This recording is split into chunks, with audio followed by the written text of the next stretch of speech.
The London upgrade went live on 5th of August 2021 is a major upgrade in the history of Ethereum. The most important change in that upgrade is IP 1559. 1559 fundamentally changed how users use the blockchain, the supply of Ether, and how miners are rewarded. There is also a lot of hype about it, making Ethereum a deflationary currency or ultrasound money. At the basic level, it made three main changes to the protocol. It introduced a new type of transaction, it added a base fee for each block, and finally, it changed the block size limit. Let's break down what each of these changes mean for you as a user and look at how on-chain behavior has changed since the update went live.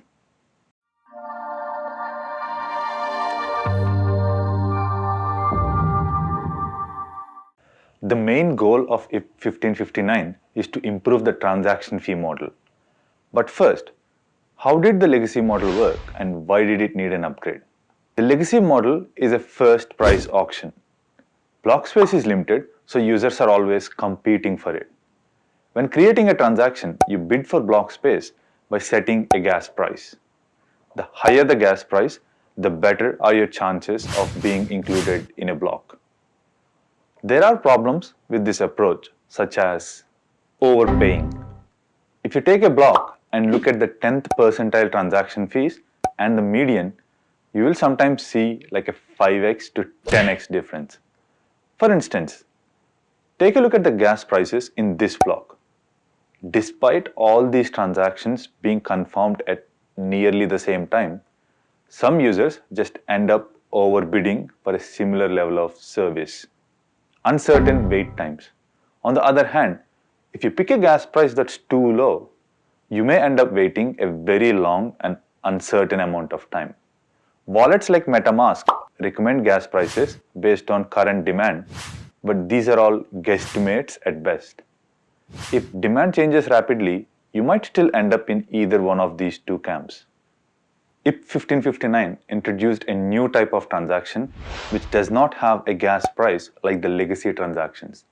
Instead, it has two components, maximum fee and priority fee, also called a tip. Maximum fee is basically the maximum amount you're willing to pay for your transaction. Priority fee is the maximum amount you're willing to give a miner for your transaction. These are the two things that users can tweak in their wallet when creating a new transaction. At the protocol level, the total fee gets broken down into a base fee and a miner tip. Base fee is the portion of the fee that gets burnt, meaning it removes some ether out of circulation. The base fee is set by the protocol based on current demand. Miner tip is what miners get from including the transaction in a block. Miner tip is calculated based on whatever is left over after covering the base fee. Base fee per block. The base fee can change with each block. If the previous block is more than 50% full, the base fee will increase in the current block by up to 12.5%. On the other hand, if the previous block is less than 50% full, the base fee can decrease by up to 12.5%. Basically, the fee is adjusted based on the demand to use the blockchain. Kind of like the surge pricing we see on ride-sharing apps like Uber and Lyft. The reaction to demand is actually very quick. When IP 1559 went live, the base fee was just 1 GUI. This is very low, so blocks were nearly 100% full. In only about 5 minutes, it went up 10x. If the level of demand persisted for another 10 minutes, the base fee would be 1000x. Just to put that in context, in the entire history of Ethereum, we've seen a roughly 1000x variance in gas prices. Obviously, the reality was base fee continued to increase for another 45 blocks till it hit 45 GUI. At this point, the demand decreased and the blocks were only 31% full. So the base fee started to come down. To keep gas prices steady, blocks should be only about 50% full. In case you're wondering about underutilization of block space, we are not. Let's look at the change in block size to understand why. 1559 doubles the block size limit on Ethereum. Here are two blocks just before and after the update went live. Blocks now have a new parameter called target block size set at 50% of the new size limit. By changing the base fee as block size deviates from the target size, the protocol is aiming to keep blocks about the same size as before 1559. There are several benefits to the new fee model. Limit overpaying.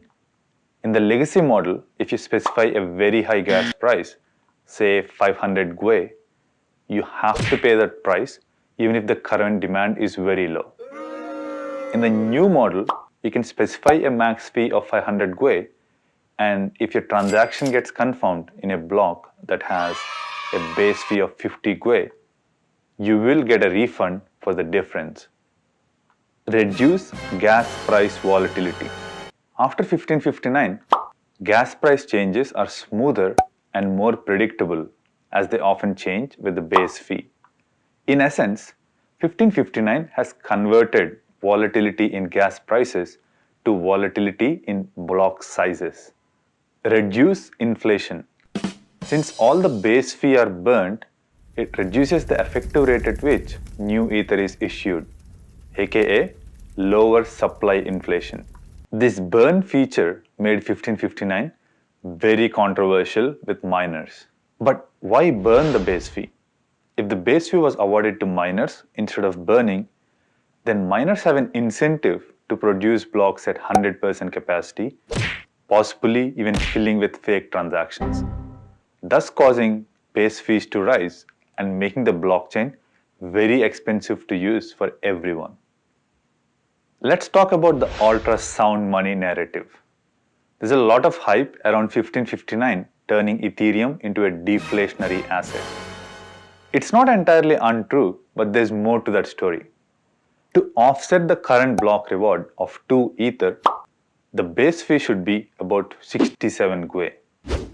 The daily average gas prices, since the update went live, are actually below that mark. So, technically, Ether hasn't gone through a full day of deflation yet. However, we did burn through nearly 36% of the Ether issued in the 2 days following the update. The migration to ETH 2.0 will significantly reduce the inflation before burn from current 4% to somewhere between 0.17 to 1.71%. At this point, we only need the base fee between 2.8 to 28 GUE for deflation to kick in. In any case, if 1559 doesn't make it deflationary, you need demand for that to happen. If you find that helpful, hit the like button so more people can discover my videos. Also subscribe for more videos like this. Thanks for watching. My name is Praveen and I'll see you again soon.